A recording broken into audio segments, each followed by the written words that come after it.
장생과 공영은 통일 준비를 새롭게 펼치는 통일의 바람이 될 것입니다. 행복과 미래가 있는 대한민국의 시대, 바로 그 통일 시대를 맞이하기 위해 15기 자문위원들 모두가 대한민국을 움직이는 성장 엔진이 되겠습니다.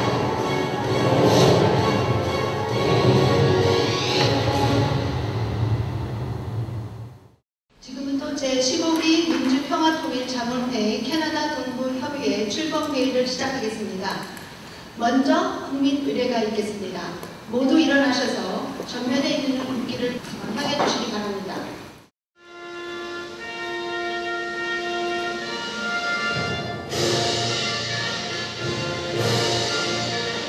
난 자랑스러운 태극기야. 자유롭고 정의로운 대한민국의 무궁한 영광을 위해 충성을 다할 것을 굳게 다짐합니다.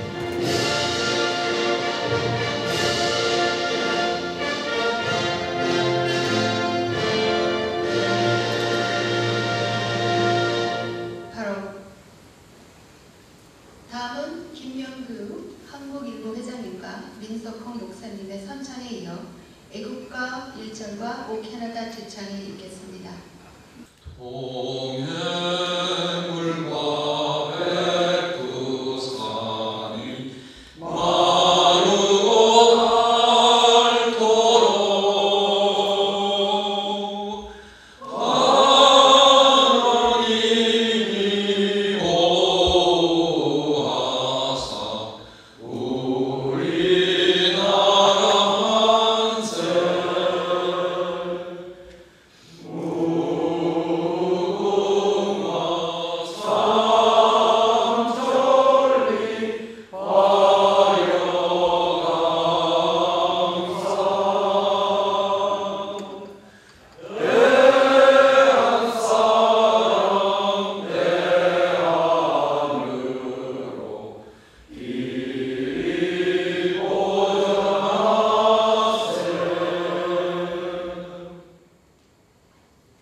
제15기 자문위원에 대한 위촉장 수요가 있겠습니다. 호명되신 위원님은 앞으로 나와주시기 바랍니다. 유건인 위원님, 정청원 위원님, 신숙희 위원님, 윤지영 위원님, 이희 위원님, 김종호 위원님, 이용우 위원님, 공장원 위원님, 박통영 위원님, 윤성룡 위원님. 위촉장 유건은 민주평화통일자문회의 자문위원회 위촉함 2011년 7월 1일 대통령 이명박.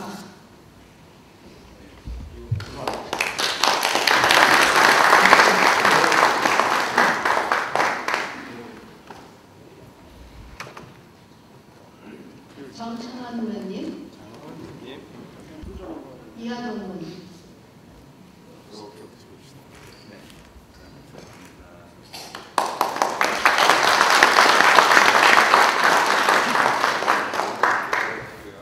신숙희 위원님, 위촉장 신숙희, 이하동문.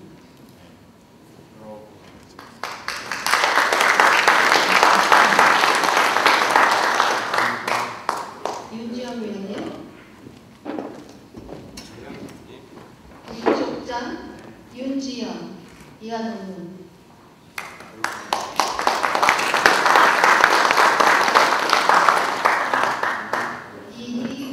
위원님,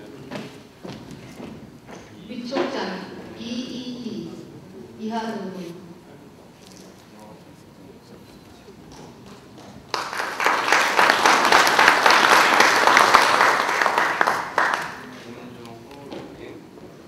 위촉장 김종호, 이하동문.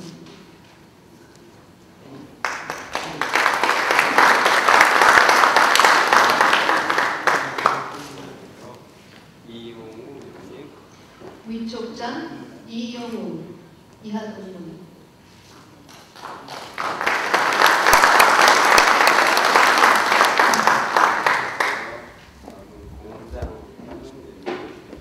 위촉장 공장헌, 이하동문.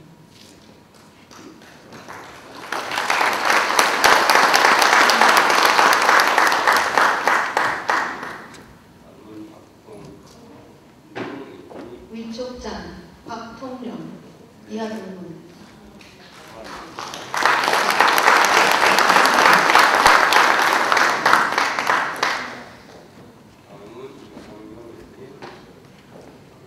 위촉장 윤성용, 이하동문.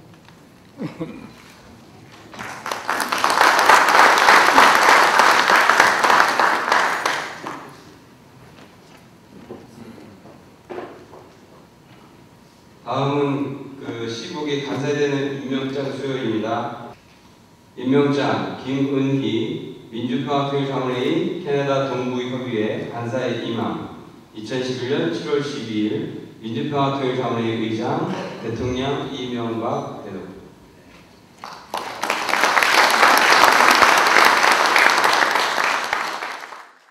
다음은 김관수 협의회장님의 인사 말씀이 있겠습니다. 오늘 출범식을 축하해주기 위해서 참석을 해주신 여러 단체장님 그리고 천공사님을 비롯한 시상사 고민장님 또한 제15기 참여인 여러분 오늘 월말이가 바쁘시고 또 연휴가 시작된 주말에 모든 일정을 포기하시고 오늘 이렇게 참석을 해주셔서 대단히 감사합니다. 특히 오늘 이 출범식 성공을 지원하기 위해서 수업 부회장님께서는 추진단을 구성하여 캐나다를 방문을 해주셨습니다. 수업 부회장님께서는 지난 17일 인천공항을 출발하셔서 워싱턴, 그리고 보스턴 교회에서 출범식을 참관하시고 오늘 토론대에 오셨습니다. 이렇게 보름 동안이나 긴 순방에 많이 피곤하신데도 불구하고 우리 협의를 찾아주신 것은 우리 협의에 대한 지대한 관심과 그리고 우리 위원 여러분들에게 조국의 평화 통일을 위하여 중요한 역할을 할 수 있다는 큰 기대감에 오늘 이렇게 오신 것 같습니다.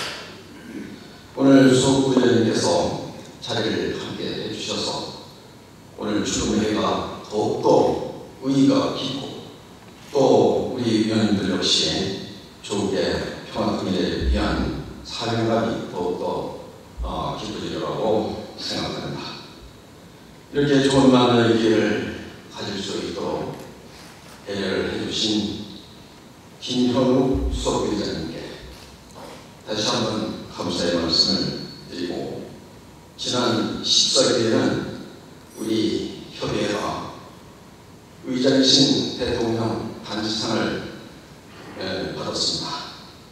이 모범적인 협의회답게 모든 참여원들과 함께 조국의 평화 통일에 앞장설 것을 굳게 다짐을 하겠습니다. 목적정부에서는 그동안 정권이 바뀔 때마다 다양한 정치적으로 대북 정책을 펼쳐왔습니다만 세계에서 유일한 분단 국가로 반세기가 넘도록 이념 문제로 동족 간에 대치하고 있는 비극적인 현실을 아직까지도 벗어나지 못하고 있습니다. 대한민국은 북한 경제를 살려 상생 공용하려는 노력으로 그러나 경제적 지원을 아끼지 않았음에도 불구하고 북한은 미사일 건수하고 천안함을 폭침하고 연평도를 폭격하는 등 국제기금의 온난한 행동을 자행하고 있어서 세계의 주목을 받고 있습니다. 이러한 현실은 해외에 살고 있는 우리들로서는 매우 안타깝고 답답하기 그지가 없습니다. 위원 여러분, 민주평화통일자문회의는 한반도를 민주적으로 통일을 하기 위해서 대한민국의 국민과 해외에 살고 있는 동포들의 영혼을 앞당기기 위해서 만들어진 기구입니다. 따라서 대한민국의 대북 정책을 적극 지지하면서 한반도의 평화통일을 앞당길 수 있는 현실적으로 좋은 생각이나 의견을 제시하는 것이 우리들의 역할인 만큼 우리들의 책임과 의무는 가볍지가 않다고 생각됩니다. 저와 함께 대한민국의 민주통일을 위해서 우리가 해야 할 일에 더욱더 고민을 하고 연구하여 진지한 의미의 자문기구가 될 수 있도록 우리 다같이 힘을 합칩시다.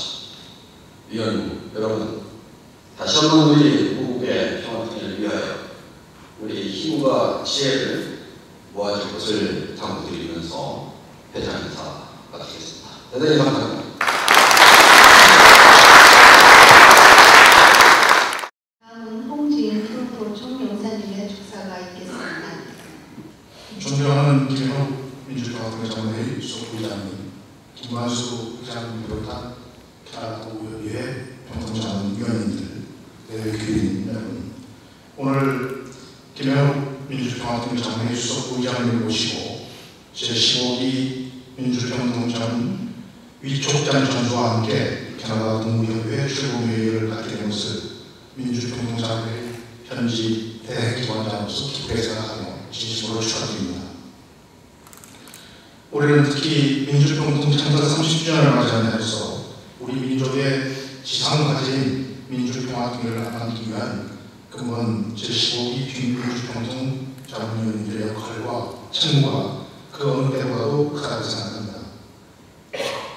모국 한국 6.25 전쟁의 폐허 이후 온 국민이 합심하여 세계에서 유례를 찾아볼 수 없는 경제 성장과 함께 민주화를 달성한 세계 역사상 몇 안전 국가로 세계에서 인정을 받고 있습니다.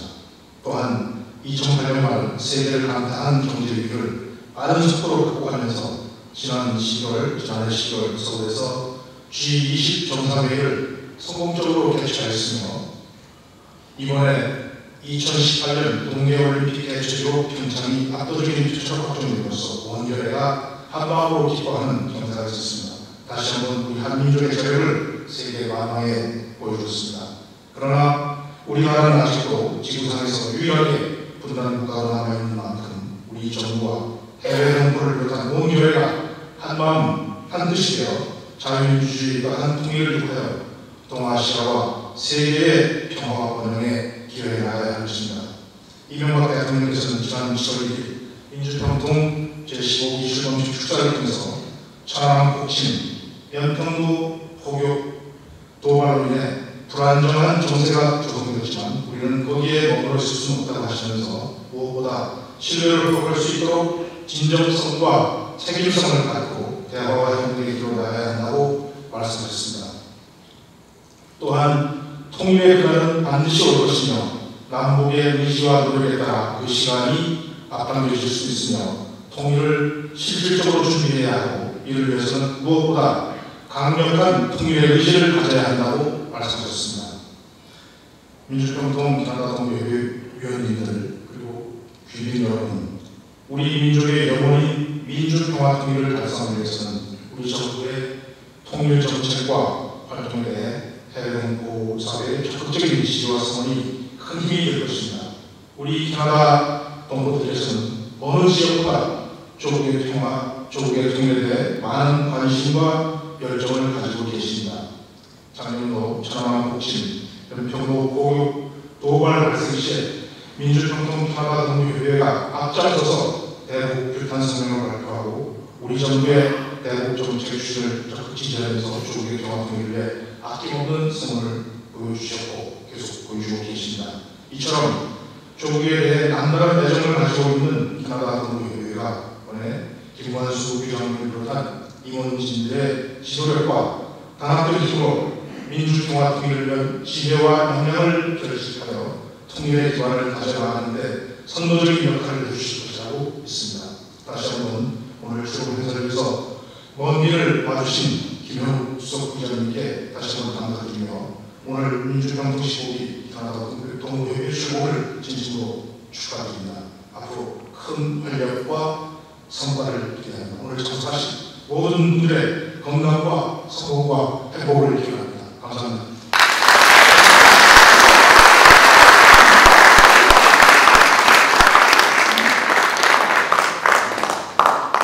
계속해서 김관수 부장님 주재로 제15기 민주평화통일자문회의 캐나다 동부협의회 임원 선임 보고 및 사업추진계획 심의 의결이 있겠습니다.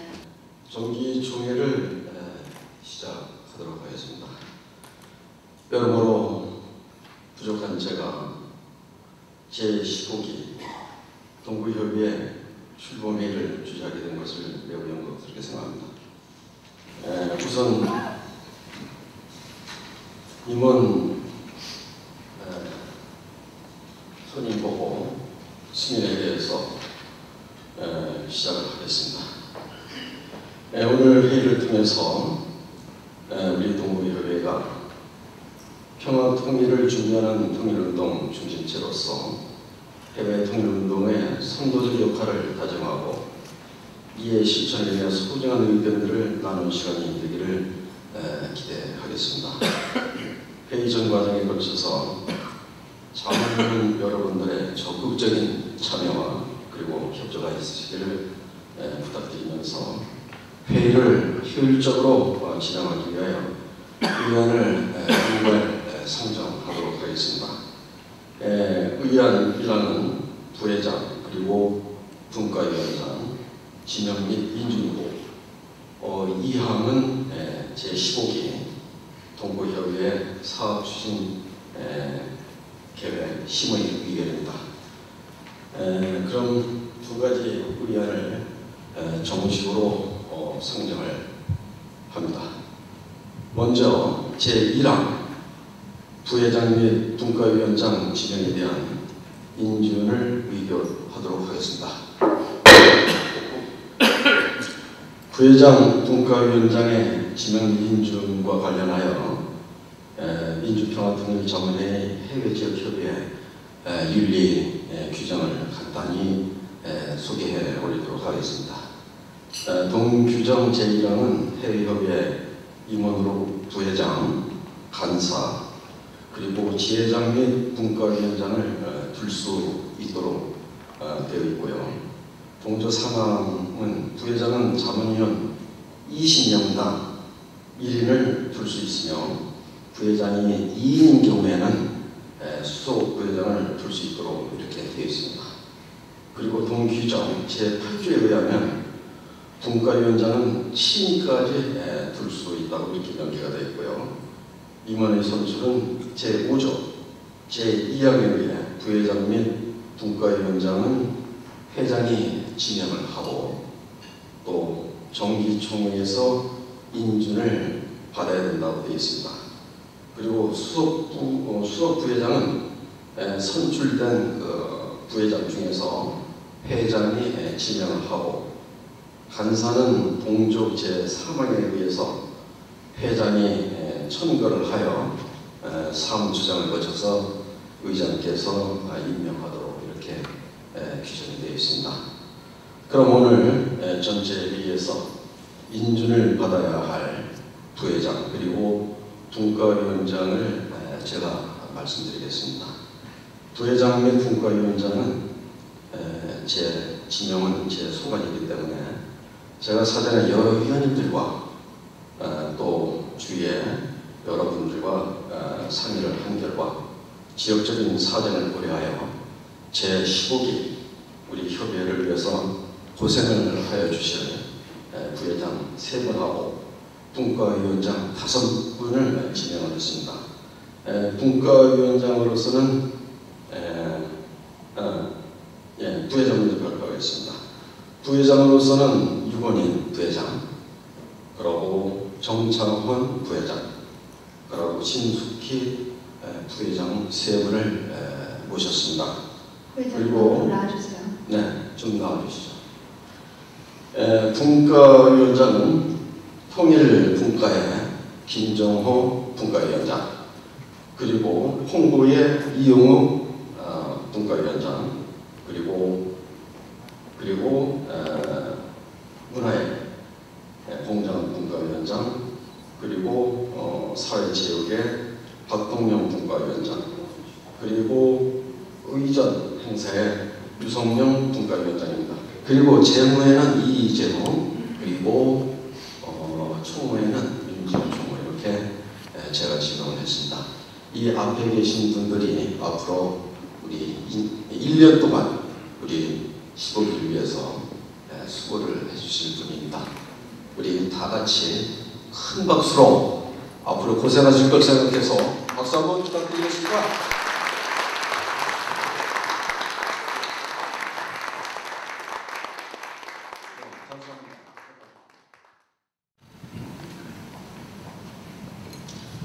이렇게 인사까지 했습니다는 이상 소개해드린 부회장님 분과위원장 진행에 대하여 혹시 여기 계신 위원 여러분들께서 이의가 있으신 분은 호소를 좀 해주시기 바라겠습니다. 없습니까? 네, 없으시면은 제1항 분과위원장 및 부회장 선출을 이상 없이 통과되었음을 선포하겠습니다. 감사합니다. 박수 한번 부탁드립니다.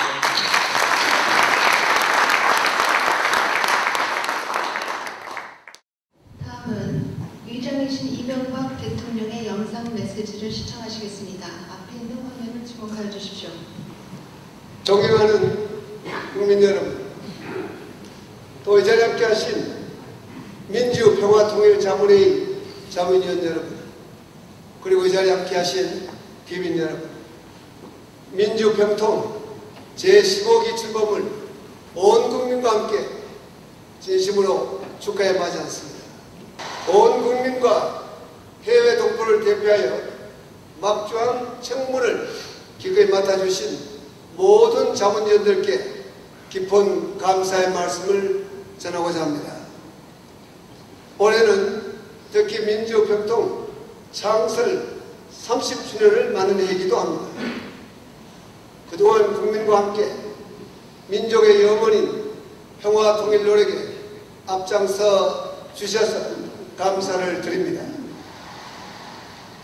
존경하는 평통자문 여러분, 이제 우리는 진정한 평화와 협력의 시대를 열어야 합니다. 지구상에 유일하게 남은 분당국이라는 비극을 청산하려면 반목하고 비방하고 도발하는 역사를 종식시켜야 합니다. 지난해 천안함 폭침과 연평도 사태로 불안한 정세가 조성되었지만 우리는 거기에만 머물러 있을 수는 없습니다. 그렇게 하기 위해서는 무엇보다도 신뢰를 회복할 수 있도록 진정성과 책임성을 갖고 대화와 협력의 길로 나아가야 합니다. 남북이 함께 경제적으로 번영하고 이를 기반으로 평화 통일의 길을 열어나가야 합니다. 통일의 그날은 반드시 올 것이며 남북의 의지와 노력에 따라 그 시간은 앞당겨질 수도 있습니다.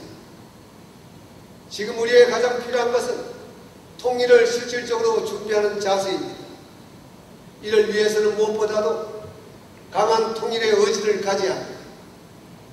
통일에 대한 긍정적인 태도를 갖고 통일이 가져올 밝은 미래를 보아야 합니다. 통일이 가까이에 있든 멀리 있든 통일을 위한 염원을 모아나가야 합니다. 통일이 우리에게 가져다 줄 열매는 그 과정에서 지불할 어떠한 대가보다도 크고 값질 것입니다.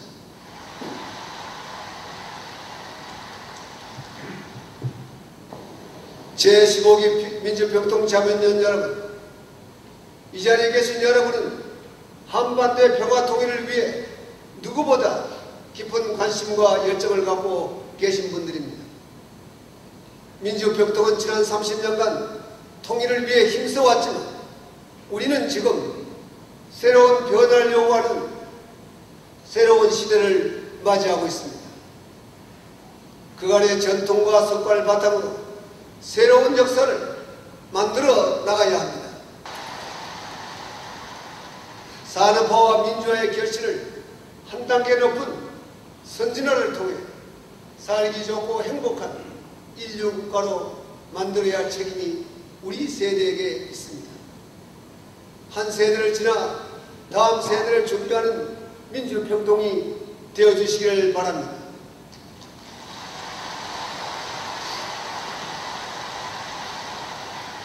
후손들의 미래를 준비하는 마음으로 새로운 통일 시대의 길을 활짝 열어주시기 바랍니다.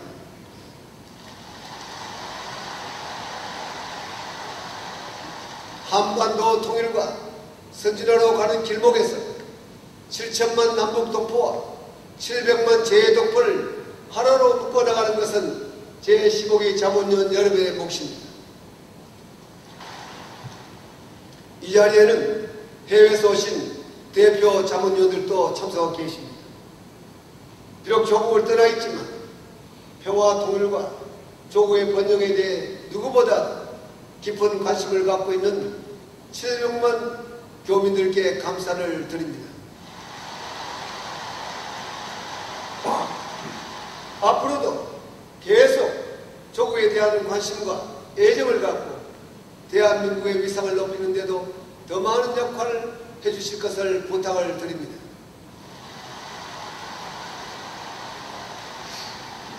여러분 고맙습니다.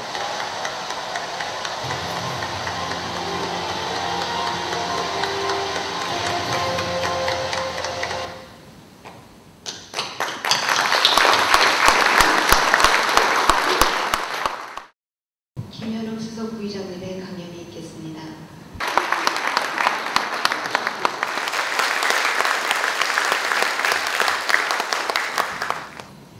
오늘 먼저 제15기 캐나다 동부지역협의회 회장님으로 취임하시고 출범하시는 우리 김관수 회장님 그리고 자문위원 여러분 축하를 드립니다.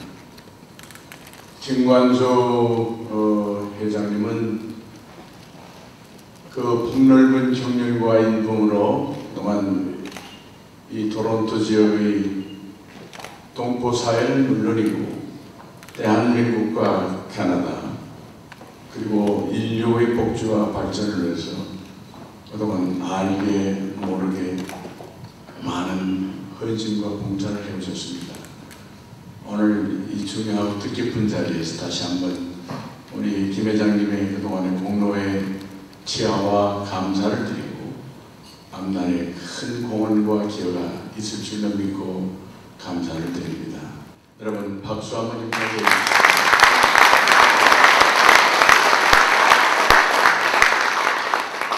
우리 홍재인 총연사님, 많은 분들이 이분을 존경하고 사랑하는 이유를 저는 알고 있습니다.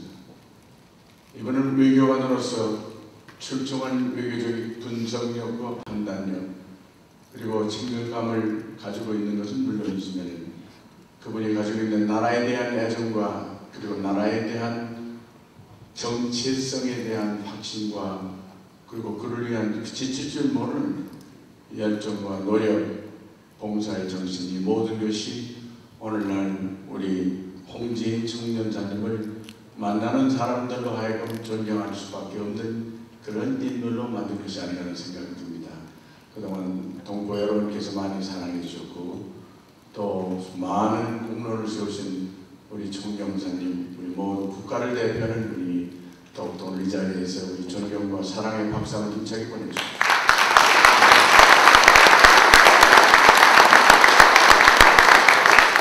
그리고 오늘 이 자리에는 우리 조성준 시의원님, 고학원 노인회장님, 이진수 한인회장님, 양용진 전 회장님, 김명규 한국일보 회장님, 서준경 전 한인회장님, 김대엽 목사님 비롯한 우리 안명원 선생님 비롯한 많은 분들이 오셨는데 한 분 한 분께 특별히 감사를 드리고 또 여러분 모두에게 특별히 이명박 대통령님의 간곡한 애정과 사랑과 감사의 인사를 드립니다. 지난번 G20 33개국 정상들이 모여서 회담을 할 때 여러분이 베풀어 주시고 보여주셨던 그 열렬한 환영과 그리고 뜨거운 사랑, 그분의 깊은 감동을 받고 오셨습니다. 토론토 사회 또 카나다 동부 지역 여러 동포 지도자들의 그 여러 같은 성원에 깊이 감사를 드리고 앞으로도 여러분에게 깊은 관심을 가지실 줄로 믿고 있습니다. 오늘 저는 통일 문제에 대해서 이것이 꿈이 아니고 이것이 단순한 희망이 아니고 현실로 우리 앞에 아주 빠른 속도로 다가오고 있다. 아까도 잠깐 보셨지만 7월 1일 날 우리 민주평통 출범식에서 이명박 대통령께서 통일은 반드시 온다. 그리고 통일은 빠른 속도로 온다는 말씀을 했습니다. 대한민국 헌법 제4조는 분명히 이렇게 명령을 하고 있습니다. 정부는 국가는 통일 정책을 수립하고 추진하도록 되어 있습니다. 우리 민주평통은 그 통일 정책을 수립하는 데 참여하고 자문하고 그리고 수행하는 데 가장 선두에서 일해야 할 위치에 있는 사람들입니다. 그러니까 통일이 이루어지기까지 앞으로 통일을 만들어내는 과정에서 제일 중심적이고 중추적이고 기반체 역할을 할 분들이 바로 이 자리에 계신 동포 여러분이다 하는 것입니다. 이 사명이 얼마나 귀중하고 이 사명이 얼마나 높은 것인지 우리 모두는 자랑으로 생각하고 있습니다. 그런데 통일된 국가의 형태는 어떤 형태가 되느냐? 많은 분들이 아니지만 일부 소수의 이상한 생각하는 분들이 흡수 통일은 안 된다 이런 얘기를 합니다. 우리 대한민국의 통일된 국가의 체제는 흡수 통일이 아니고 자유, 민주주의와 시장 경제를 기초로 한 국가 체제가 된다는 것은 헌법이 분명히 명시하고 있습니다. 그러므로 우리 통일운동은 자유, 민주 통일을 위한 통일운동이 되어야 되는 것입니다. 거기는 다른 어떠한 양보나 타협이 있을 수 없다는 것은 헌법의 명령이라는 것을 분명히 말씀드립니다. 우리 통일의 현실을 조금 더 가깝게 조명하기 위해서 저는 여러분들에게 독일 통일의 케이스 스터디를 잠시 말씀드리고자 합니다. 독일 통일의 아버지이고 동방정책의 디자이너인 빌리 브란트 전 독일 수상이 백림장벽이 무너지기 2주일 전에 서울에 왔었습니다. 저는 그 당시 그분에게 물었습니다. 언제 통일이 독일에 이루어질 것 같으냐 이렇게 물었습니다. 물었습니다. 그랬더니 빌리 브란트는 대답했어요. 독일보다 한국이 훨씬 먼저 통일이 될 겁니다. 왜냐하면 최소한도 한국은 이웃 국가들에게 피해를 준 적이 없습니다. 그러나 독일은 전쟁 범죄 국가였습니다. 그렇기 때문에 독일 통일은 20년 또는 30년 걸릴 것입니다. 이렇게 얘기를 했어요. 그러고 돌아갔는데 2주 만에 백림 장벽이 무너졌습니다. 동방정책의 디자인인 빌리 브란트도 몰랐습니다. 저도 그해 한 달 전에 동독 서독 백림 장벽을 돌아보고 갔지만은 누구도 그와 같은 장벽이 무너지는 것을 예감할 수 없었습니다. 이것이 통일의 정체입니다. 분단 국가가 어떻게 하나가 되느냐는 현실이고 역사고 이것이 진실입니다. 또 하나 중요한 것은 독일 통일의 발상지와 발원지가 무엇이었느냐? 거기는 기도하는 장소였습니다. 동백님 주변에 있는 라이프치히라는 도시의 아주 적은 교회가 있었는데 그 교회 이름이 니콜라이 처치입니다. 처음에는 10명, 20명이 모여서 매일 저녁 때 교회를 돌면서 기도 운동을 벌였습니다. 이제 세월이 가고 사람들이 늘어나면서 2만 명, 10만 명, 50만 명, 100만 명 넘쳐 늘어났습니다. 그리고 교회를 둘러싸면서 돌고 기도를 했습니다. 그 과정에서 동백님은 Exodus to Freedom, 자유의 탈출의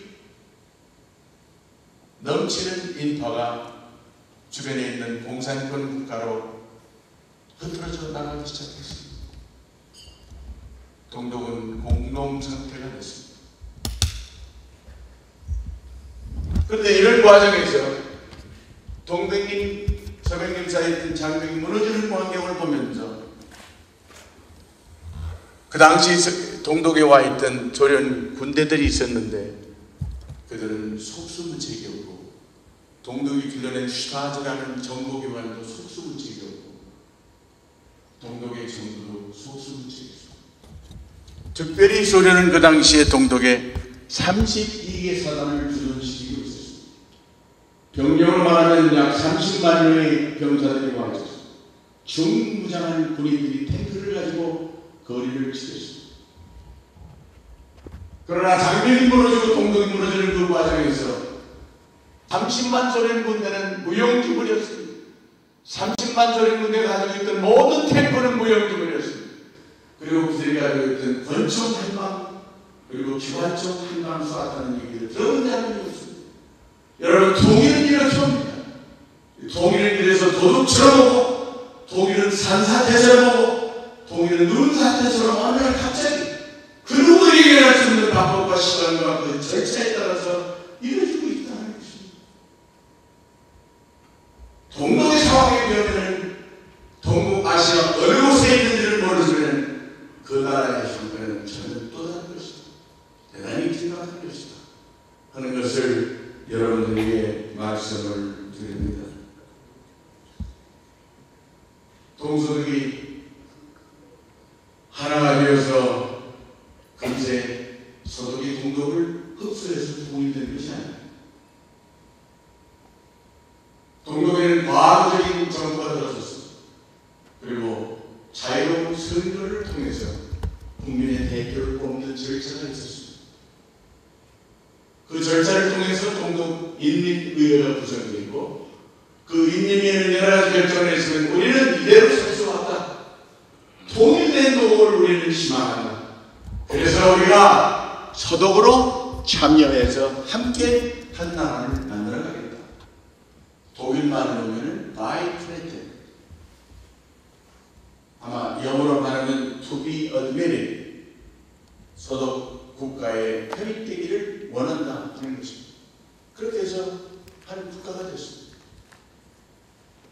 이것은 흡수가 아닙니다. 누가 원했느냐? 인민이 원했습니다. 국민이 원했습니다. 그렇기 때문에 주변의 강대가 어느 나라도 반대할 수 없었습니다. 여러분 서독은 전쟁 이후에 전쟁 범죄 국가의 이미지를 싣기 위해서 그 슬프고 비극적인 역사를 지키기 위해서 주변에 있는 불란서, 영국, 주변의 작은 나라들과 우호 설경 관계를 열심히 개선해 갔습니다. 그럼에도 불구하고 막상 독일이 한국화가 되려고 하는 과정에서 많은 장애가 있었습니다. 가까운 친구가 다 되어 있는 줄 알았던 불란서의 미테랑 대통령은 어느 날 조용히 모스크바로 고르바초프를 찾아가서 한 번도 아니고 두 번, 세 번 간절히 청원을 했습니다. 제발 독일 사람들을 통일시켜주지 마시오. 그들이 통일되면 또 전쟁을 일으킵니다. 절대로 안 됩니다. 고라파이 평화를 위해서 안 된다는 얘기를 했어요. 미테랑만이 아니었습니다. 우리 모두가 철의의이라고 하는 대처 수상국 모스크바를 찾아갔습니다. 조용히 찾아갔습니다. 그리고 러시아를 설득하기 위해서 수고를 했습니다. 절대로 독일은 통일돼서는 안 된다. 이렇게 얘기했습니다. 그러므로 통일을 위해서는 통일 외교가 얼마나 중요하냐는 것을 독일의 케이스에서 우리가 배울 수 있습니다. 또 같은 네이토라는 동맹국가 체제에 있었고 미국을 중심으로 한 자유세계 국가의 통합된 국가이고 이제 서서히 유로피안 유니언이 태생하는 그 시기, 그 단계에 있었던 그 우방 국가들도 분단된 독일이 하나 되는 것을 원하지 않았습니다. 그렇기 때문에 통일은 통일 외교를 전제로 했습니다. 열심히 통일 외교할 때 통일이 이루어진다는 것을 여러분들에게 말씀을 드립니다. 그러면 통일에는 비용이 얼마가 되느냐? 독일 사람들은 돈이 많이 들기 때문에 우리가 통일할 수가 없다. 이 얘기를 한 번도 한 적이 없습니다. 또 독일 사람들은 동서독을 막론하고 우리는 통일을 원한다 하고 통일 정책을 내놓은 적이 없습니다. 그들이 내놓은 것은 동방정책, 독일 주변에 피해를 입었던 국가들과 외교관계를 수립하고 그들과 번영과 평화를 공동으로 누리는 노력, 이것에 몰두했었습니다. 그럼에도 불구하고 동독이 한 국가가 됐을 때 서독 국민들은 통일 절차를 밟기 위해서 들어가는 돈에 대해서 인색한 표현을 한 번도 한 적이 없습니다. 통일 세금 내는 것을 두려워한 적이 없습니다. 통일에 대한 부담을 두려워한 적이 없습니다. 왜? 그들은 알았습니다. 통일된 도국이 유럽을 이끌어가는 지도국가가 되고 통일된 유럽이 세계 인류의 평화와 복지에 기여할 수 있는 강대한 국가가 된다는 것을 알았기 때문에 독일 민족은 어느 누구도 사회당, 기민당, 기사당 그리고 강력한 민족주의자들까지도 통일 세금을 거두고 통일을 하는 데 대해서 반대하는 사람이 한 사람도 없습니다. 친동독적인 사회주의적인 공산주의적인 이념을 가진 사람이 통일을 반대한 적이 한 번도 없습니다. 이것이 독일 통일을 성공적으로 만드는 열쇠가 됐습니다. 우리 한국 정치에 무엇이 조국이고 무엇이 조국이고 조국을 사랑하는지 어디에 있느냐는 것을 알려주는 가장 위대한 교훈이었다고 생각이 듭니다. 여기서 또 여러분에게 드리고 싶은 말씀은 통일된 독일이 지금 미국과 더불어서 세계의 평화와 세계의 안전을 위해서 그리고 인류의 번영과 복지를 위해서 눈부신 활약을 하고 있습니다. 독일은 통일된 도국은 세계에서 두 번째가는 자유주의 국가로 미국과 함께 주도적인 영향력을 행사하고 있고 국제적인 리더십을 발휘하고 있습니다. 그렇기 때문에 통일은 누구도 반대할 수 없고 반대해서도 안 된다 하는 것을 독일 역사는 우리에게 잘 보여주고 있습니다. 마이클 만델바움이라는 미국의 유명한 정치학자가 있습니다. 그는 자유의 지배라는 책을 써서 베스트셀러가 됐습니다. 영어 타이틀은 The Ideas That Conquered the World, 세계를 지배하는 아이디어가 있는데 그 이데올로기는 곧 자유다.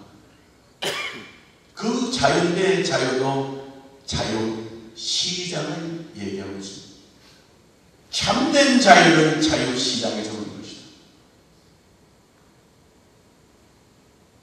자유시장 경제가 활발한 국가에서는 번영과 복지와 평화와 그리고 행복이 있을 수 있다.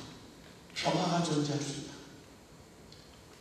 그러나 자유가 억압된 시장, 자유가 존재하지 않는 시장이 없는 국가, 자유시장이 존재하지 않는 세계에는 집단에는 반드시 재앙과 같은 빈곤과 굶주림과 기아와 죽음과 질병과 그리고 비민주주의, 독재가 무성할 뿐이다. 이렇게 세기 20세기, 21세기의 역사를, 현대사를 조명 분석된 결론을 그렇게 내리고 있습니다. 이것은 아프리카에서도 진리이고, 남미에서도 진리이고, 동남아시아에서 진리이고, 그리고 한반도와 한반도 주변 모든 국가의 진리로 통할 수 있다는 것입니다. 그러므로 자유시장을 거부하는 세력과 자유시장을 거부하는 국가와 조직은 반드시 이 물결 속에 무너지게 되어 있다. 이것은 시간의 문제다. 그리고 그 시간도 어느 날 밤도둑처럼 찾아오는 그 시간의 형태일 것이다. 다만 우리는 지금 모릅니다. 무너지는 그 밤의 장벽이 어떠한 시점에서 어떠한 형태로 어떠한 방법으로 오는지 우리 인간적 이지와 지혜 그리고 경륜을 가지고 헤아릴 길이 없다는 것입니다. 너무나 난마처럼 얽혀있는 상황이기 때문에 지금까지 인류가 한 번도 체험하지 않은 방법으로 그러한 형식과 시점과 그러한 질서로 프로세스로 우리 앞에 현실로 어느 날 갑자기 다가올 수 있다. 우리는 이것을 준비해야 된다는 것입니다. 캐나다 동부지역에 사시는 동포 여러분, 여러분들은 한국이 어려울 때 얼마나 많이 도와주셨습니까? 지금 대한민국은 국은 융성의 시대를 여러분 때문에 맞고 있습니다. 동계 올림픽을 우리가 유치했습니다. 여러분, 강원도 평창은 몇 년 전만 해도 우리도 어느 곳에 박혀 있는지 잘 몰랐습니다. 그런 곳이 이제 앞으로 7년만 있으면 70억 인류가 가고 싶어하고 보고 싶어하고 참여하고 싶어하는 인류의 대축제, 인류 평화의 대축제, 인류 자유의 대축제, 인류 번영의 대축제, 인권과 자유와 그리고 진지히 통하는 그런 세계를 만들기 위한 인류 공동의 노력이 하나의 축제로 압축되어서 평창을 중심으로 해서 한반도 전체에 퍼지게 됩니다.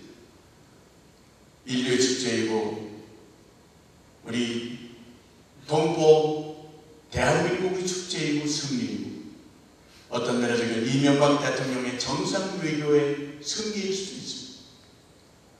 여러분이 이 지역에서 정상회의 당시 이명박 대통령의 놀라운 외교적 역량과 활동을 다 보셨겠지만 이번에 더반 IOC 컨퍼런스에서도 마지막 3일 이명박 대통령은 30분 간격으로 30개국이 넘는 IOC 위원들을 만나서 그들을 감동시키고 그들을 설득하는 데 성공했습니다. 이게 정상회교의 매력이고 파워입니다. 그리고 중국의 후진타오 주석이 아시아 국가들을 설득했어요. 이번에는 아시아의 코리아가 동계올림픽에 출전됐다 라고 설득할 수 있을 정도로 정상 외교의 그 스킬과 역량은 대단한 수준이라는 것을 우리가 알지 않습니까? 우리가 한동안 UN 회원국이 되지 못하고 분단 국가로서 UN 건물 근처에만 서 있던 외롭고 쓸쓸하고 그리고 참으로 안타까웠던 시절이 있었어요. 수십 년이 있었습니다. 근데 그 유엔 건물의 본부의 38층 그 건물의 주장인 사무총장실의 주인이 대한민국 국민이 됐다는 것입니다. 그것도 한 번이 아니고 이번에 두 번째 연임이 됐습니다. 충청북도 음성군 저 산속에서 태어난 젊은 청년이 소년 시대부터 가지고 있던 꿈이 외교관이었는데 인류의 외교가에서 그 수장이 되는 영광을 알았습니다. 이것은 한 사람의 반대도 없었습니다. 어떤 나라도 200개가 넘는 어떤 나라도 반대한 국가가 없습니다. 단 한 사람의 외교관도 반대한 사람이 없습니다. 모든 사람이 한국 사람 우리 모두의 지성을 대표하는 반기문 사무총장만이 가지고 있는 소박하고 겸손하면서 조용하고 그러면서 부지런하고 지칠 줄 모르고 누구도 감당할 수 없는 그 인내와 인격 때문에 전 세계가 감동을 해서 그를 두 번째 사무총장으로 연임을 시켰습니다. 그는 이 자리에 계신 동포 지도자 여러분들을 대신해서 우리 4,700만 대한민국 동포 모두를 대신해서 아니 통일된 대한민국의 7천만 인구를 대표해서 국제사회에 인정을 받고 존경을 받고 추앙을 받는 위치에 와 있다. 우리 모두의 영광이고 기쁨이 아닐 수 없습니다. 우리 이명박 대통령 그리고 반기문 사무총장을 위해서 여러분 축하의 박수 한번 사랑의 박수 힘차게 보내주십니다.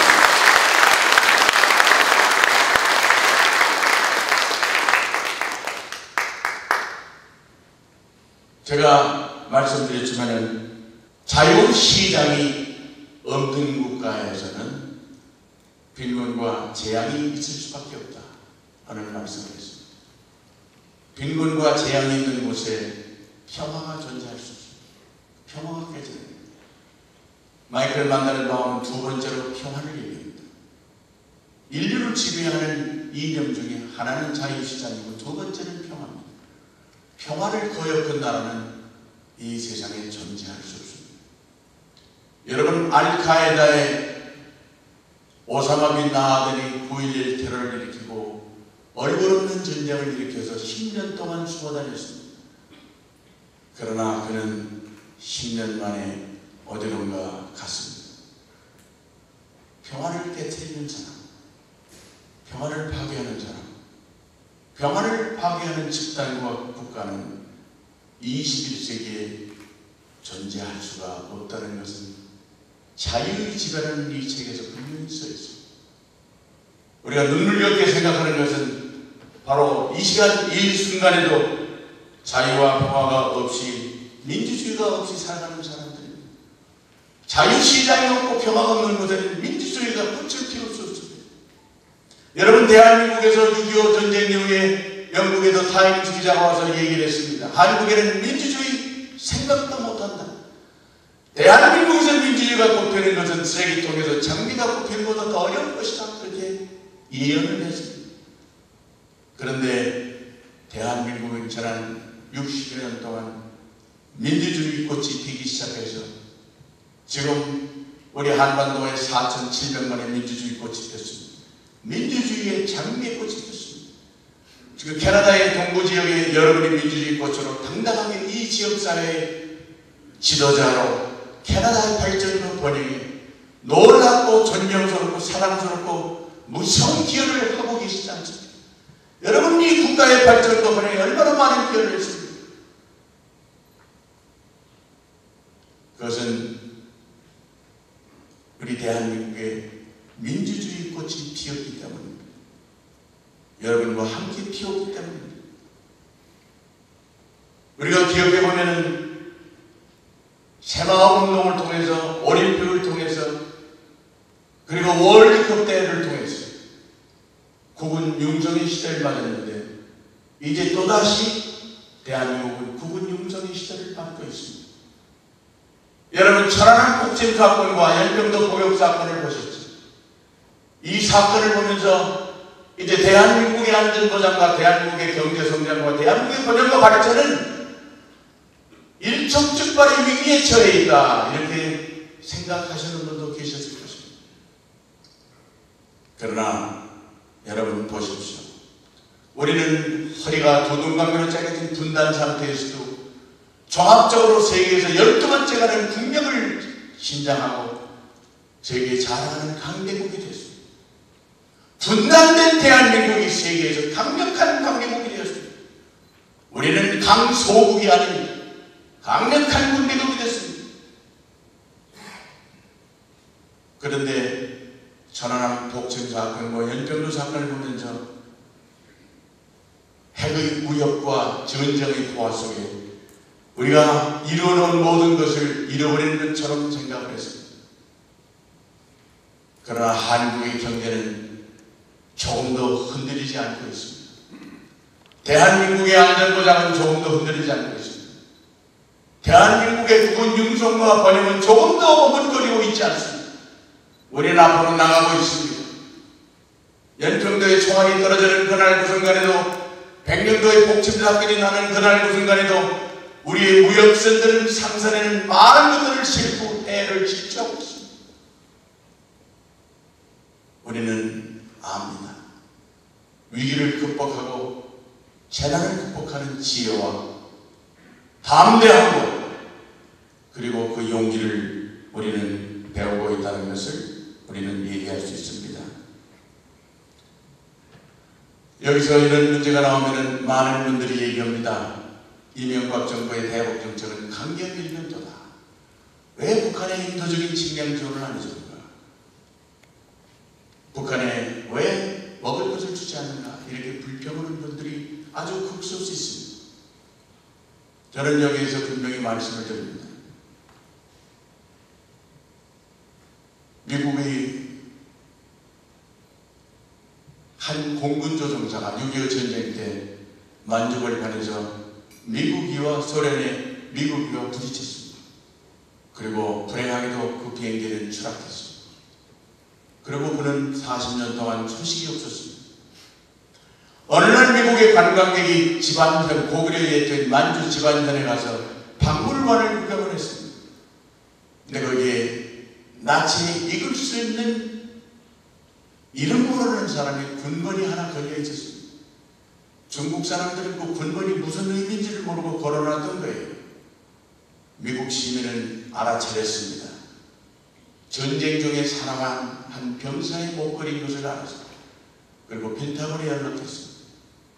펜타곤에서는 그날부터 부상이 걸려서 수백 명, 수천 명을 풀어가지고 수십만 달러를 들이면서 그 사람의 인적사항과 그리고 그가 묻혀있는 것을 찾기 위해서 노력을 했습니다.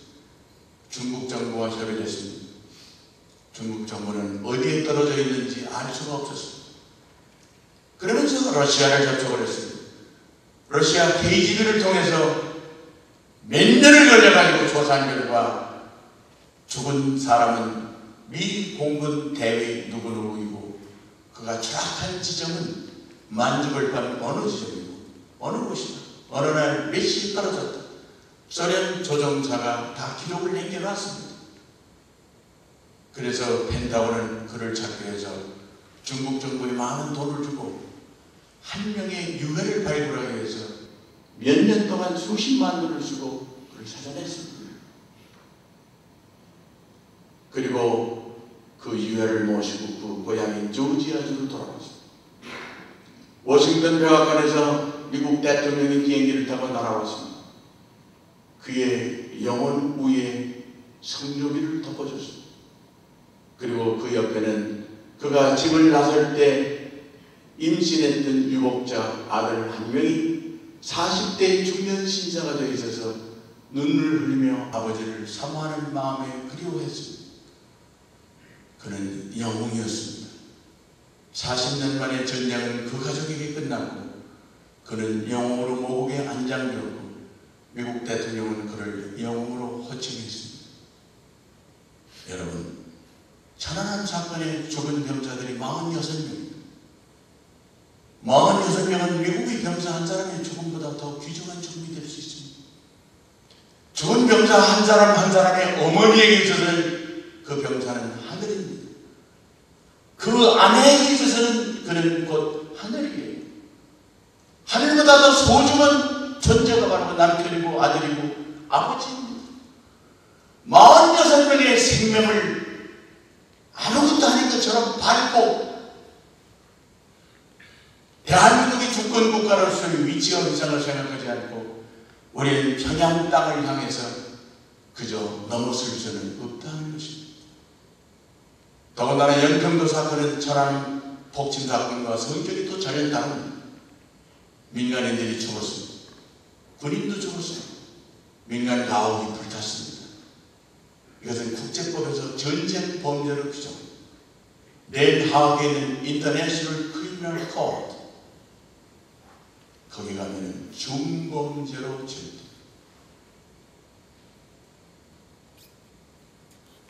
그런 무서운 일, 어려운 일을 두고 마치 천안함과 연평도 사건이 없었던 것처럼 그대로 우리는 북한의 무한정 인도적인 이름으로 건네줄 수는 없다는 것입니다.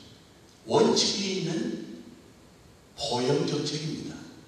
이명박 정부의 대북 정책은 Conditional Engagement Policy, 원칙이 있는 포용 정책입니다. 절대로 강경이 아니라는 것을 여러분에게 분명히 말씀드립니다. 이제 대화를 하자는 것은 무슨 얘기냐면 하도 그 절차를 밟자니까 또 세계와 우리 모든 관련되어 있는 육자회담의 국가들이 대화를 원하기 때문에 그러면 대화의 테이블에 모여서 우리가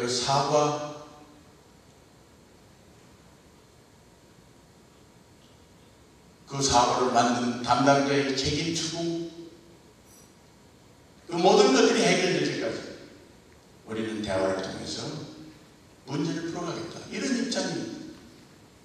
그것이 아무것도 없던 일처럼 지나갈 수는 없는 것이다.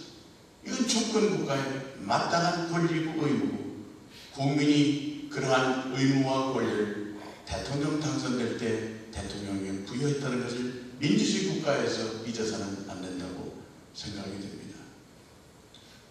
식량 지원은 두 가지로 분류해야 합니다. 쌀의 지원은 안 됩니다. 왜냐하면 쌀은 북한이 특별히 관리하는 400명 몫으로 제일 먼저 배급이 된다는 것을 국제사회적으로 확인했고 모든 탈북자들이 확인하고 있고, 탈북자들도 똑같은 의견입니다. 쌀은 병사들이 먹으면 곧 전쟁 물자가 됩니다. 이거를 전문용어로 전략 물자라고 합니다. 전략 물자는 북한에 줄 수가 없습니다. 왜냐하면 북한은 한편으로는 우리와 통일해야 할 동포들이 있는 같은 민족이지만 또 다른 한편으로는 우리가 군사적인 대치를 하고 있는 엄연한 우리의 적이 될 수도 있습니다. 그들이 원할 때 우리는 적이 되지 않을 수가 없는 환경입니다. 이것을 감안한다고 한다면 쌀을 되지 않아요. 그러나 밀가루, 옥수수가루, 그리고 2살, 3살짜리 영아, 유아들이 먹어야 할 특별한 영양식, 이거는 민간 레벨을 통해서 지금 흘러가고 있습니다. 정부는 그걸 묵인하고 용인하고 또 앞으로는 권장할 수도 있을 것입니다. 그러나 거기에는 조건이 있습니다. 첫째, 투명성입니다. 트랜스페런스. 북한 동포들에게 굶주리는 유아들의 입에, 그 가슴에, 그 영혼에 우리가 보내는 사랑의 선물들이 그대로 영양가 있는 방법으로 들어가고 있는가 확인할 적이 없습니다. 여러분, 우리 사회처럼 그 사회는 교통수단, 통신수단, 배급체제가 다 무너졌기 때문에 그것이 어떻게 이루어지는지 알 적이 없습니다. 그 상징적인 기구로 월드 푸드 프로그램에서 감시단원들이 나가 있었습니다. 몇 년 전에 그들은 북한에서 추방당했습니다. 그리고 미국에서 보낸 5만 톤의 쌀을 그대로 쌓여 있습니다. 그리고 또 하나 분명히 물어볼 것이 있습니다. 왜 굶주린 동포들을 도와주지 못하느냐는 그런 분들에게 물어볼 것이 있습니다. 이 세상에 국가라는 단위를 만들고 국경을 설치하고 군대를 두고 정치하는 하나의 국가적인 단위에서 국민에게 먹을 것을 마련해주지 못하는 단위가 있다면 그 단위는 곧 자유시장이 없는 국가를 얘기합니다. 자유시장이 없는 국가에는 반드시 빈곤과 재앙과 굶주림과 기아와 그리고 질병이 난무하게 되어 있습니다. 왜 그런 사람들이 겪는 비인간적인 인권 문제에 대해서는 한마디 말도 못하고 굶주린 사람들에게 먹을 것을 주지 않는 대한민국 국민들에게 그 모든 십자가를 짊어지게 합니다. 이것은 잘못된 판단이고 잘못된 시각이라는 것입니다. 그러나 그럼에도 불구하고 투명성이 보장된다고 한다면 그 문제는 간단히 해결될 수 있습니다. 또 다른 각도로 본다면 식량 문제를 해결하지 못하는 나라에는 단 3개월만 자유시장과 그 국민들에게 자유를 주면 어느 구석을 일고서라도 먹을 것을 다 생산하게 되어 있습니다. 3개월 길게는 6개월이면 하다못해 감자를 심는지 옥수수를 심어도 먹을 것을 다 충당하고도 남습니다. 북한은 70년대까지만 해도 우리 남쪽보다 더 풍요로운 국가였습니다. 무엇이든지 먹을 것이 절대로 떨어지지 않습니다. 왜? 자유가 없기 때문에, 자유시장이었기 때문에 구조적으로 그 사회는 재난과 재앙과 굶주림이 있을 수밖에 없다는 것을 왜 우리는 말을 못하고 있습니까? 이것을 알아야 합니다. 그리고 그런 사회는 인간에 대한 존엄이 없지 않습니다. 영아 유아들이 300만 명이 된다고 합니다. 그들에게 먹을 것을 보냅니다. 그러나 그들의 입으로 들어가는지 우리가 보지를 못하죠. 그런데 이 영아 유아들이 2살 전후에서 제대로 영양 공급을 받지 못하면 나중에 성장해서 가정 꾸리지 못한다고 합니다. 제대로 된 엄마가 될 수 없고 아빠가 될 수 없는 그런 전후 부재자가 되는 것이죠. 이 짐은 우리 모두가 짊어져야, 언젠가는 짊어져야 할 십자가입니다. 적고 큰 십자가입니다. 그 십자가는 우리의 힘만 가지고 해결될 수 없는 무거운 십자가입니다. 자유라는 두 글자만 분명하게 확산될 수 있도록 시장을, 그리고 사회를, 인간 존엄을, 그리고 자유로운 왕래를 허락하도록 한다면 이 문제는 간단히 해결할 수 있는 문제다. 이것을 우리는 이 통일 문제를 해결하는 데 있어서 반드시 이해해 주시기 바랍니다. 통일에 대한 세금 관계는 그렇습니다. 독일 사람들이 통일 세금 때문에 한 번도 정당과 사이에서 벌어진 논쟁이 없었습니다. 국회에서 여야와 여당과 야당이 한 번도 싸운 적이 없다는 것을 저는 알고 있습니다. 통일세는 두려울 일이 아닙니다. 대한민국의 오늘날 국력을 가지고 통일에 들어가는 것을 우리는 감당하고도 남습니다. 그 세금의 형태가 어떻든지 간에 세금이 아니라 하더라도 저는 압니다. 북한에 기도하는 분들이 자유롭게 가서 기도할 수 있도록만 허락해주면 어떤 과도적인 제재 속에서 북한의 소셜케어, 소셜 네트워크, 이 모든 것들은 더 깊이 얘기할 수는 없습니다만 해결이 될 수 있다고 생각합니다. 왜 그런지 아십니까? 저는 가톨릭 신자입니다. 제가 교황청을 얼마 전에 갔었는데 그곳에서는 이렇게 얘기합니다. 대한민국은 가톨릭만이 아니고 프로테스탄트, 부디스트 모든 교회가 합심해서 전 세계를 감동시키는 선교 초강대국이 되었다. 선교사의 숫자를 보면 미국이 제일 앞서가지만 그 비율로 볼 때 대한민국은 선교의 초강대국. 우리 대한민국은 소프트 파워 초강대국입니다. 중국이 저 산골짜기에 있는 공산당 서기도 제가 같이 이렇게 앉아보니까 그가 가장 좋아하는 애창곡 주제가는 대장금의 주제가였습니다. 대장금이라는 드라마의 주제가를 중국의 저 산속 깊이 있는 공산당 서기의 애창곡이 되어 있습니다. 20대 후반의 젊은 청년들이 K-팝이라는 한국적 노래, 한국적 멜로디, 한국적 음악과 율동을 가지고 불란서 파리 시민들을 완전히 뒤집어놨습니다. 황홀하게 만들었습니다. 열광케 만들었습니다. 백림 장군을 무너뜨린 백림의 가수로 독일 사람들을 열광시켰습니다. 이제 모자른 장르에 이 여름이 가기 전에 나는 센츄럴 파크, 뉴욕에 있는 센츄럴 파크를 또 열광시킬 것입니다. 한 가지만 말씀드립니다. 우리 이 자리에 계신 우리 여기 윤 선생님 계시면은 통일의 노래를 작곡한 장군님이 여기 계시다는 걸 우리 모두 얼마나 큰 자랑이고 긍지입니다. 여러분 그 노래가 없었으면 우리 통일 행사를 어떻게 치르겠어요?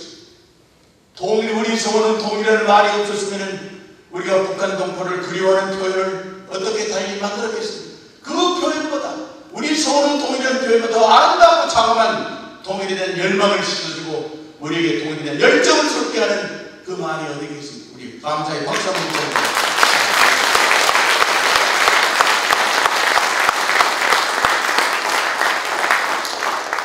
사무엘 울만이라는 미국의 시인이 있습니다. 그는 79세가 됐을 때 시를 썼습니다. 그러니까 우리 선생님께서도 통일에 우리의 소원은 통일만이 아니고 통일된 이후에 부를 노래까지 미리 좀 만들어주세요. 그런 의미에서 다시 한번 박수합니다.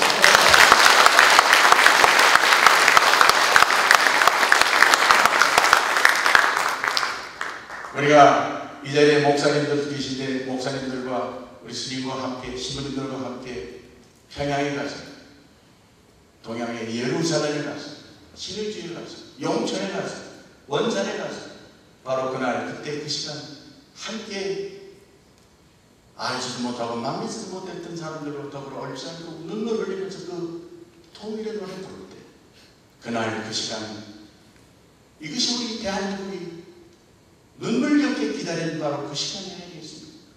그 시간이 대한민국이 강대국이 되는 나라입니다. 통일 대한민국이 강대국이 되는 나라를 위해서 우리 통일에 대한 열정을 가져야 합니다. 사무엘 울만은 그 청춘이라는 시에서 이렇게 얘기합니다. 나이가 18 또는 20 젊다고 청춘이 아니다. 나이가 80 또는 90이라고 늙은 것이 아니다. 80, 90이라 하더라도 내일에 대한 이상이 있고 희망이 있고 꿈이 있고 그리움이 있고 아름다움에 대한 동경이 있을 때 그런 것 청춘을 사는 것이고 18 또는 20라 하더라도 이상이 없고 절망뿐이고 냉담한 냉소의 세월만 보내는 사람이 있다고 한다면 그는 노예를 사는 것이 청춘을 사는 것이 아닙니다. 우리가 세월이 가면 이마에 주름이 생긴다고 걱정합니다. 이마에 주름이 생기는 것은 늙는 것이 아니다. Just wrinkles the skin. 피부에 금을 긋는 것 뿐이다. 언제 늙는 것이냐? When it wrinkles the soul. 영혼에 주름이 생길 때 사람은 비로소 늙는 것이다. 언제 영혼에 주름이 생기는가? The enthusiasm. 열정이 식어올 때 영혼에 주름이 생긴다. 사무엘 울만은 이렇게 간파하고 있습니다. 우리는 통일 문제로 인해서 우리 마음속에 영혼 속에 자리 잡고 있는 모든 영혼의 주름을 오늘 이 시간 모두 함께 피시고 통일의 그날을 내 자신의 일로 생각하고 앞당기기 위해서 최선을 다해 줄 걸 믿고 여러분 모두에게 다시 한번 감사와 사랑과 존경의 인사를 드리고 싶습니다. 여기서 한 가지 저는 말씀드리고 싶습니다. 왜 통일이 그렇게 우리에게 중요한가? 영토적으로 남북한이 통일되기 때문에 강대한 국가가 된다. 자크 아탈리라는 불란서의 유명한 미래학자는 얘기를 했습니다. 아니 자크 아탈리보다 먼저 미국의 많은 학자들이 2020년 아니 2015년 20년 그 사이만 되면 한국이 미국 다음으로 강력한 국가가 될 수 있을 것이다. 단 통일을 전제로 했을 때 자크 아탈리는 2025년쯤 되면 통일된 대한민국은 아시아의 최강대국이 될 것이다. 단 통일됐습니다. 여러분, 많은 분들이 중국을 얘기합니다. 아까 말씀드린 대로 마이클 만델베암이 얘기하는 것처럼 이코노미 파워, 밀리터리 파워, 이것만 가지고 강대국이 되는 것이 아닙니다. 경제력, 군사력이 세다고 패권 국가가 되는 시대가 지나갔다는 것입니다. 21세기는 이코노미 파워, 밀리터리 파워 플러스 소프트 파워, 조셉 나인 하버드 교수가 얘기하는 것처럼 소프트 파워, 차밍 파워가 있어야 되는 거예요. 거기에 바로 자유시장, 자유민주주의 제도가 번창하는 것에 강대국의 파워와 국제적인 영향력과 강대국의 탈출이 주어지는 겁니다. 패권국가가 되는 거죠. 한반도 주변을 여러분 보세요. 돈이 많은 나라가 있습니다.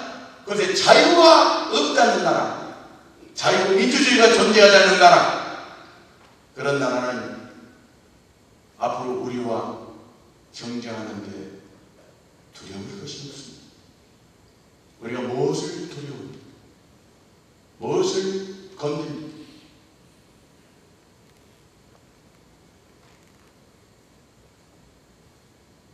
I will strengthen you. I will help you. I will behold you with the right hand of justice. 어느 분야 목소리가 들리지 않습니다. 부처님의 보살도의 목소리가 들리지 않습니다. 그 음성을 들을 때 우리는 잠잘 수가 없습니다. 여러분 생각해 보세요. 통일이, 남북한의 통일에 대해서 영토적인 통합 때문에 우리가 강대국이 된다면 나는 그런 강대국은 우리에게 필요 없다고 생각합니다. 남북한이 영토적인 통일 플러스 알파, 그곳에 자유와 민주주의 그리고 평화가 존재하고 번영이 있는 곳이 됐을 때 통일은 참된 우리의 통일이 된다 하는 것을 저는 그렇게 믿습니다.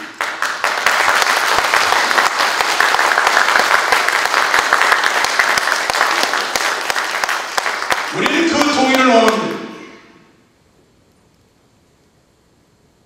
인간과 인격과 인권과 인간의 존엄이 존중받고 사람다운 대우를 받고 사랑을 받은 그런 사회, 그런 사회와 함께 한 나라가 되기를 원할 뿐입니다.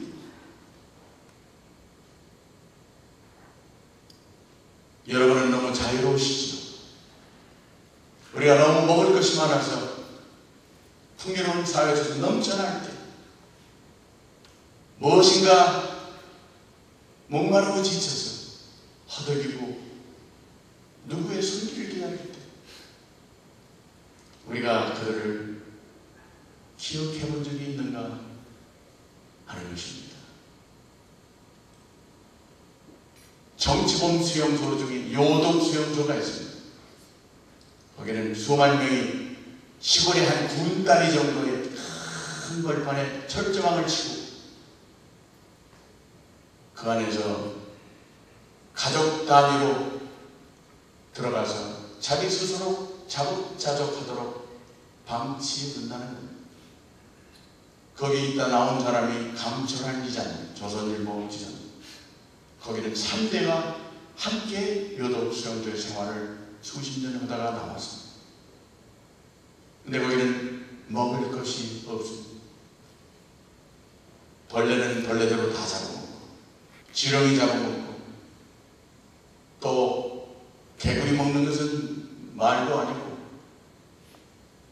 쥐와 뱀을 잡아먹는 날, 그날은 부싯돌, 성냥도 없어가지고 시골에 가면 부싯돌로 불을 만들어서 구워 먹을 때 그 황홀한 냄새, 뱀이 익어가는 냄새, 쥐가 익어가는 냄새, 너무 황홀해서 그날은 그들의 생일잔치라고. 이것을 먹으면서도 감사하며 내일에 대한 희망과 이상을 가지고 오로지 자유라는 두 글자 때문에 살아남고 있는 그들이 과연 우리의 오늘 이 자리에 조용한 목소리를 듣는다고 하면 얼마나 큰 힘이 되고 용기가 되겠습니까? 잔잔한 깊은 마음속에 여러분들의 기도를 드릴 때 그들의 이름, 그들의 아픔 한 번씩이라도 기억해 주면 아마 기억하는 그 조용한 음성이 사막의 함성처럼 그들의 영혼을 일깨워주고 떼어줄 것입니다. 희망의 끈을 잃지 않도록 우리는 노력해야 합니다. 그것이 기도입니다. 종파를 초월해서 인간적인 힘만 가지고 될 수 없는 너무나 위대한 세계의 것이 있을 때 우리는 기도라는 두 글자 이름으로 얘기합니다. 겉 리히터라는 존스 홉킨스 대학의 박사가 있었습니다. 그분은 돌쥐 2마리를 가지고 실험을 했습니다. 한 마리는 따뜻한 도랑통에 물을 넣고 집어넣었더니 60시간을 수영을 했습니다. 그리고 빠져 죽었습니다. 또 한 마리는 소나기에 딱 잡고 있다가 둘째가 움직이지 않을 때 물에 집어넣습니다. 그런데 놀라운 변화가 일어났습니다. 이 둘째는 3분 동안만 수영을 하다가 물에 빠져 죽었습니다. 리히터 박사는 이렇게 설명합니다. 그 둘째는 인간의 손에 붙잡혀 있을 때 이제 나는 자유를 빼앗겼다. 이제 나는 죽은 목숨이다. 그랬을 때 절망하게 되고 절망은 무력감을 오게 하게 되고 무력감은 곧 모든 것을 포기하는 그런 단계로 하게 된다는 것입니다. 여러분, 어느 곳, 어느 땅, 어느 장소에 여러분들이 잔잔한 기도하는 목소리가 함성처럼 들리기를 기대하는 희망하는 본 적도 없고 만난 적도 없고 알지도 못하는 사람이지만 내 민족, 내 사촌, 내 인간, 내 조카라고 했을 때 눈물과 쌀이 가슴을 움켜잡지 않은 사람이 있다고 한다면 그는 21세기를 살아가는 지식인이고 지성인이고 종교인이 될 수 없다고 생각합니다.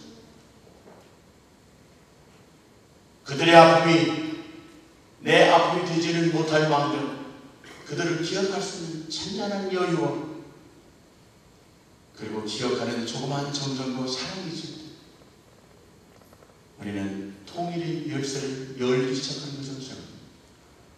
그래서 통일운동은 저는 특별한 차원의 5차원의 기도운동이 되어야 한다고 생각합니다. 온유와 겸손을 바탕으로 하되 거기에는 사랑과 희생과 봉사와 눈물과 그리고 자기를 던지는 열정과 그리고 모든 것을 던져보자 하는 특별한 결단이 있을 때 통일은 성공한다고 봅니다.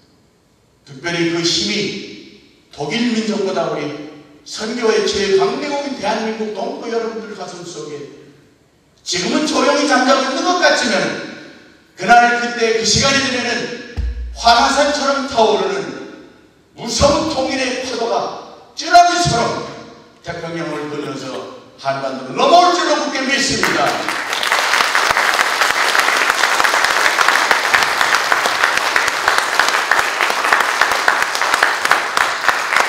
조금만 더 끝내겠습니다. 그렇기 때문에 통일 외교도 중요합니다. 중국과 더불어서 잘 가야 합니다. 이번에 동계올림픽을 유치하는데도 후진타오 주석의 협력이 많았습니다. 우리가 볼 때는 중국이 양다리를 걸치고 한쪽 다리는 두만강과 압록강에 걸치고 한쪽 다리는 서해바다에 걸쳐놓고 여러 가지 고개를 하고 있는 것처럼 보입니다. 그러나 우리가 중국의 입장이 되면 중국의 입장을 이해할 수 있습니다. 일본도 마찬가지입니다. 일본은 우리에게 슬픈 비극의 역사를 안겨줬지만 또 일본은 우리에게 고마운 것도 많이 있습니다. 특히 통일의 시대에 있어서는 주변의 모든 네이버링 컨트리즈 이웃들이 모두가 다 우방국가가 되어야 합니다. 우리의 협조자가 되어야 합니다. 우리 자존심이 허락하지 않고 개인적인 원한이 있다 하더라도 우리는 모두 수그리고 겸손하고 낮아지고 작아져야 합니다. 그러나 통일의 그 꿈이 이루어지는 순간 강대한 통일 대한민국을 만드는 순간 우리는 그들과 동반자적인 우방국가로서 함께 가야 합니다. 당당한 담대함을 가지고 가야 합니다. 절대로 중국은 북한 동포들이 이제 탈북자 22,000명 시대를 맞았습니다. 중국과 동남아시아의 탈북자 10만 명 시대가 되었습니다. 북한에 이 동포들이 있지요. 그분들이 그날 그 시간이 되어서 국민들의 의사를 묻는 절차가 있다고 했습니다. 그들이 북한 동포들이 우리를 보고 I have never seen you before. I don't know you. I don't know who you are. I'm not interested to talk with you. 이런 날이 오는 날은 재앙의 날이라는 것을 우리가 알아요. 우리는 그들에게 너무 교만하고 너무 방자하고 너무 에고이스틱하고 너무 많이 아는 것처럼 한 일이 없는가. 그들을 껴안기 위해서 우리는 더 낮아지고 겸손해지고 그들에게 사랑의 최소한의 표시해야 합니다. 이번에 영국 국회의원들 20명이 서명을 해가지고 한국 국회에 보냈습니다. 왜 북한 인권법을 아직도 통과시키지 못합니까? 이런 메시지가 왔습니다. 미국이 2004년도에 북한 인권에 관한 법률을 통과시켰습니다. 2006년도에는 일본에서 통과시켰습니다. 그리고 같은 해 우리나라 국회에 북한 인권법이 제안이 됐지만 자꾸 수정을 위해서 법사위원회에 들어간 다음에 잠자고 먼지 쌓여 있는 채 그대로 있습니다. 이것이 오늘날 대한민국의 현주소입니다. 북한 인권법을 통과시키면 이건 상징적인 의미밖에 없습니다. 사실 미니멈 스탠다드, 우리가 국제사회에 대한민국 국민이 북한 동포들에 대한 애정의 표시로서 이런 정도는 하고 있다. 모든 나라가 하고 있는 미니멈 스탠다드를 하는 것인데 이것도 임색하게 지금 참고해서 낮잠을 자고 있습니다. 강요된 낮잠을 자고 있습니다. 얼마나 안타까운지. 그럼에도 불구하고 우리 민주동포 여러분들, 이번에 보니까 한국과 미국 간에 군사동맹관계를 더 강화해야 된다는 의미에서 군사동맹의 울타리에 관한 경제동맹 FTA 비준 동의를 해서 여러분 서명운동도 오시고 얼마나 수고 많이 하셨습니까? 어저께 워싱턴에서 그저께 큰 행사가 있었다고 합니다. 오바마 미국 대통령은 7월 27일 휴전 정전협정이 이루어진 날을 기념으로 해서 알지도 가보지도 않는 나라 동맹관계를 맺어서 가장 미국 사람들이 회피하고 오바마 대통령이 자청해서 홍보실장처럼 대한민국의 대통령과 대한민국 국민을 올려주고 있는 이 자랑스럽고 뿌듯한 이 국제환경을 보면은 우리가 가다듬어야 할 국내적인 과제가 대단히 많다 하는 것을 알 수 있습니다. 한미동맹과 FTA 그리고 캐나다도 우리 전쟁 때 얼마나 많이 우리를 위해서 희생을 치르고 그리고 도움을 줬습니다. 스코필드 박사 3.1운동을 우리 민족적인 운동으로 전 세계에 알렸던 캐나다의 혈통을 가졌던 스코필드 박사, 우리를 기억하지 않을 수가 없다고 생각합니다. 이제 저는 서서히 마무리를 짓겠습니다. 한 가지만 더 잠깐 얘기도 괜찮지? 예? 시간이 많이 갔어요? 한 가지만 더 얘기하고 끝낼까요? 오래 하세요. 그러면은 그 말씀에 동의한다는 뜻으로 박수 한번 중간에 주세요. 미안해서. 이 말씀은 저도 서울에서 지금 5대 도시를 거쳐서 산 넘고 산 넘어서 여기까지 왔습니다. 이렇게 좋은 시간에 저도 너무 감격해서 저도 우리 충청도 말로 하면 본전을 빼고 간다고 합니다. 본전 빼기 여러분들이 박수로 살리는 것을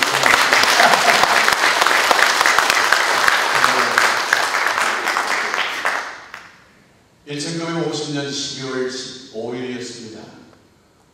그때는 미군이 9.18 서울 수복 이후에 급물살을 타고 북한으로 진주했습니다.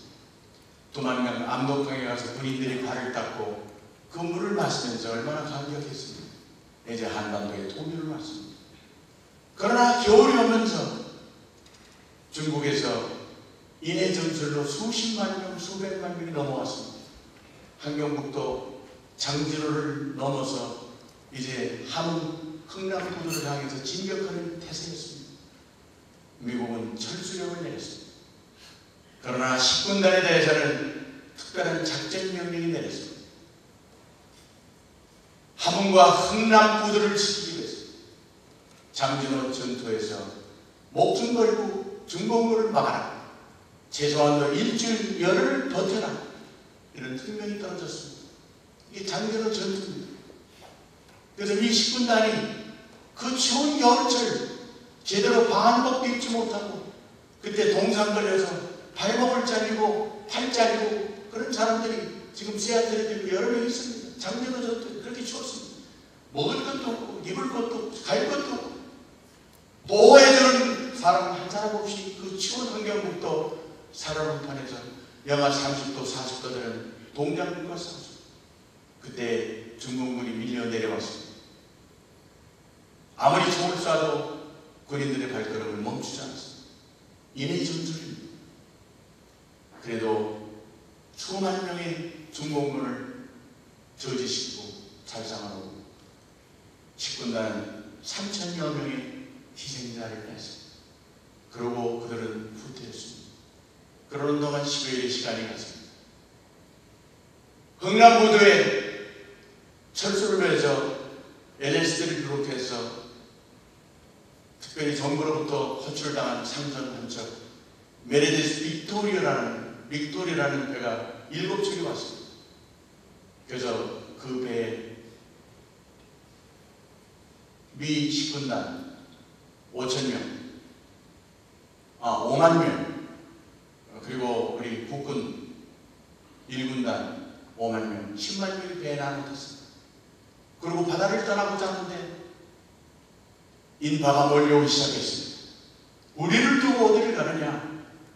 흥남부두에 사람들이 모이기 시작했습니다. 약 10만 명이 몰려들었습니다. 그때 아몬드 집군단 단장은 고민을 했습니다. 이걸 어떨 것인가? 그래서 메르데스 상선 라로 선장과 또 한 사람의 코리안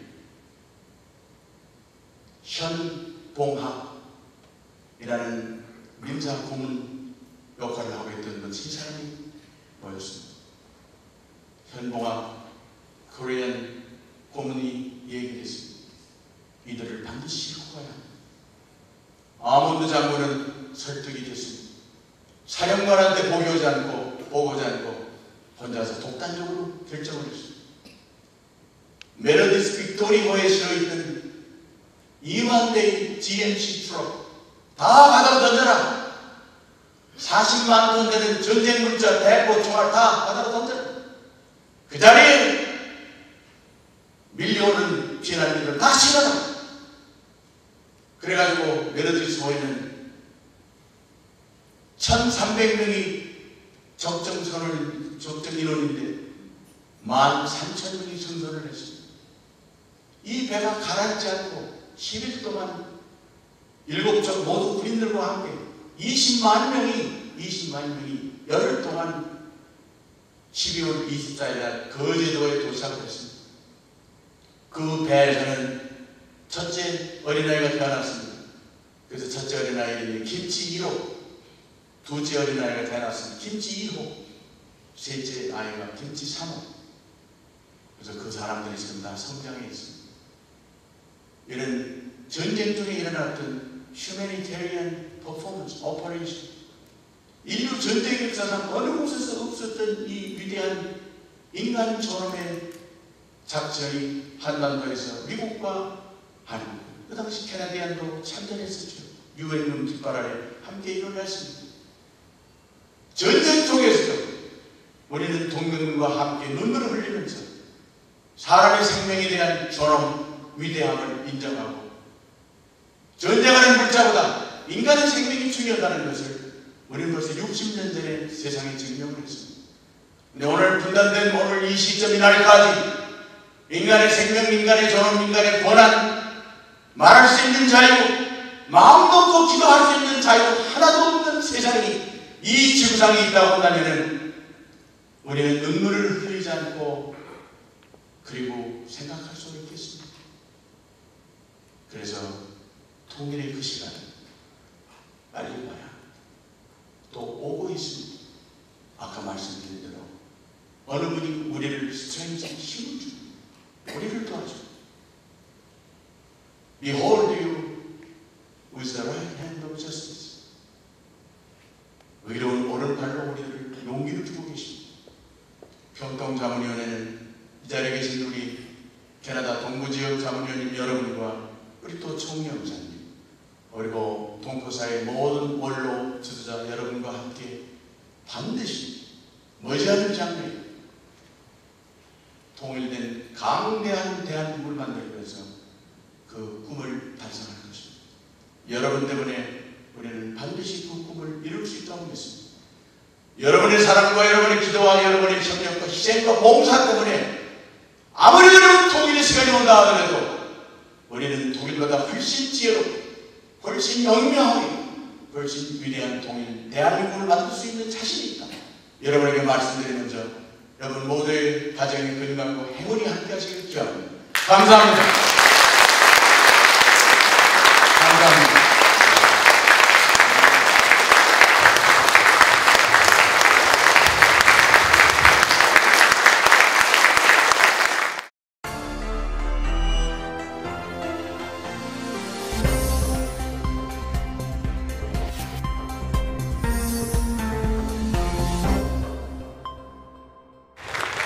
제15기 민주평화통일자문회의 출범식이 지난주 금요일 온타리오주 토론토와 브리티시 컬럼비아주 밴쿠버에서 열렸습니다. 토론토 웨스틴 호텔에서 열린 동부지역 출범회의엔 김현욱 민주평통 수석 부의장과 홍지인 토론토 총영사, 조성준 시의원 이외에도 전현직 자문위원 100여 명이 참석했습니다. 이날 행사는 대표위원 10명에 대한 위촉장 수여식과 정기총회에 이어 각 분과별 자문위원 대표들이 소개됐습니다. 이어진 동영상에서 이명박 대통령은 해외 자문위원들의 통일을 위한 적극적인 활동을 독려했습니다. 이번에 특별히 토론토를 방문한 김수석 부의장은 이 대통령의 통일 정책을 설명하면서 남북은 자유민주주의와 시장경제를 기초로 한 통일 국가가 될 것이라고 강조했습니다. 김 의장은 또 동서독의 통일을 예로 들어 통일세는 두려워할 일이 아니라며 남북한이 통일돼야 강대국이 될 수 있다고 역설했습니다. 민족주의자들까지도 통일 세금을 거두고 통일을 하는 데 대해서 반대한 사람이 한 사람도 없습니다. 영토적으로 남북한이 통일되기 때문에 강대한 국가가 된다. 통일된 대한민국은 아시아의 최강대국이 될 것이다. 단 통일이 됐을 때. 얼티비 뉴스 손희정입니다.